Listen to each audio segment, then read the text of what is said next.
if you come to talk about Dragon Ball, at least be right. We have a few things to go over, so let's go over the very fucking bottom one.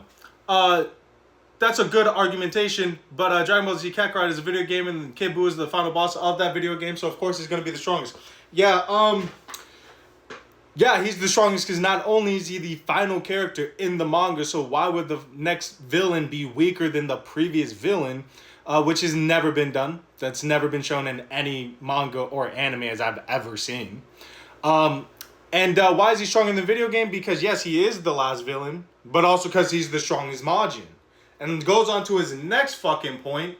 Akira Toriyama is one of the greatest mangakas of all time.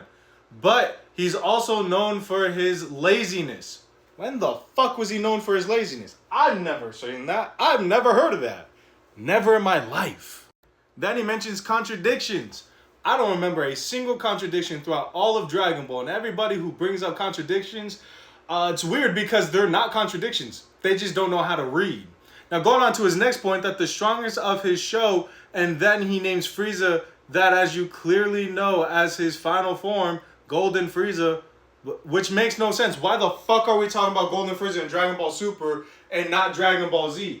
Dragon Ball Z, clearly Frieza was not the strongest. They state that the next strongest was Cell. And after Cell was fucking Majin Buu. After Majin Buu, it was Super Buu. Then it was Buuhan. And then it was Kid Buu. Why are we bringing up Dragon Ball Super?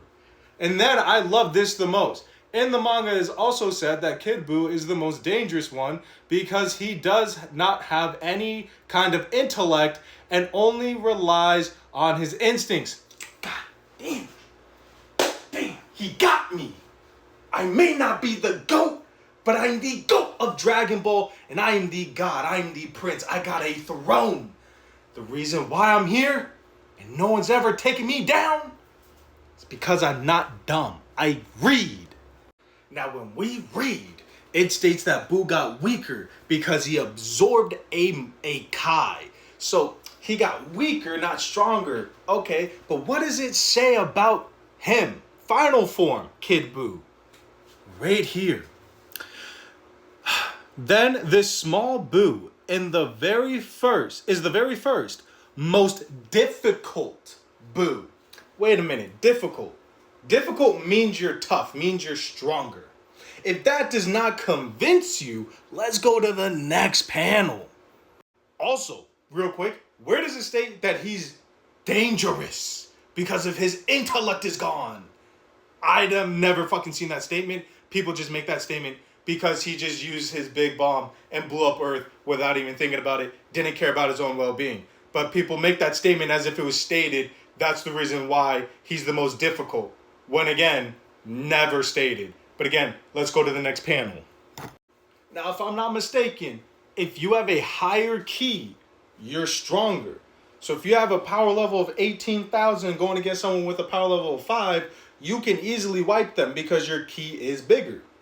Now, correct me if I'm wrong, because people still say Super Buu is stronger than Kid Buu. But, what does this say? Isn't his ki getting bigger? Whoa. Damn. It's almost like a higher ki makes you stronger. And people still saying Buuhan. Nah. Let's go to the next panel. Now, when Goku was fighting him, he said he has to go full throttle. He's gonna go full throttle. So when people say, oh, Goku said he could have beat Kid Buu if he was at full power against him at the very beginning, he could have destroyed him, bro. He could have won. Bro said he's going full throttle at the beginning and still didn't win. Still didn't win and was getting no diff. How do we know he got no diff? Let's look at the next panel. He says the Potara could do it. He said he needed the Potara to beat Kid Buu. Who else did he need the Potara with? That's right. He needed the Potara against Buuhan. It's almost like Buuhan and Kid Buu, he states that he needed the Potara. It's wild. But again, that's not even the point of this.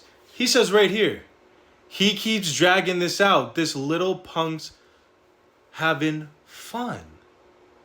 So while Kid Buu is over here playing around like he's, in the sandbox, like, I'm building a sandcastle.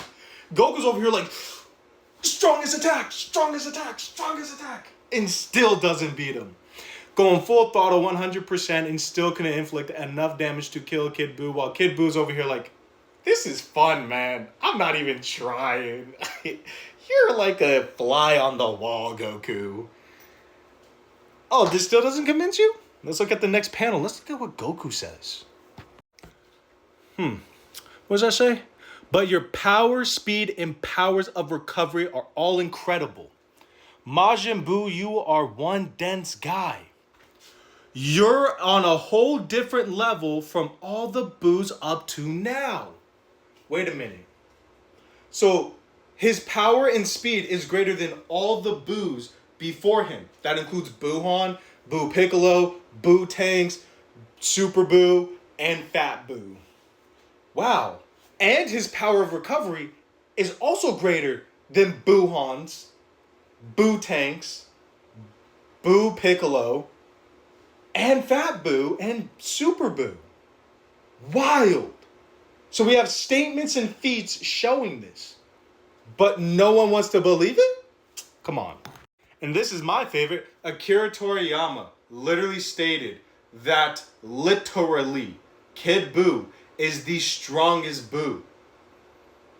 So why are we going against Akira Toriyama saying that Kid Buu is the strongest? I'm mad confused. How does this make any sense? If he's the creator of the work and he's stating who the strongest character in Dragon Ball Z is as a villain versus all the Buus, and he says which Buu's the strongest, and he says Kid Buu, I feel like we take that as fact. We don't go, nah, because he absorbed Buuhan and all these other characters, so that's why he's stronger. And Akira Toriyama is looking at you like, no, you're wrong. Are you going to say he's wrong? This is why I'm the GOAT of Dragon Ball. No one can touch me. I have a throne. I'm the prince. Don't fuck with me. I'm the god of Dragon Ball. Next person, please.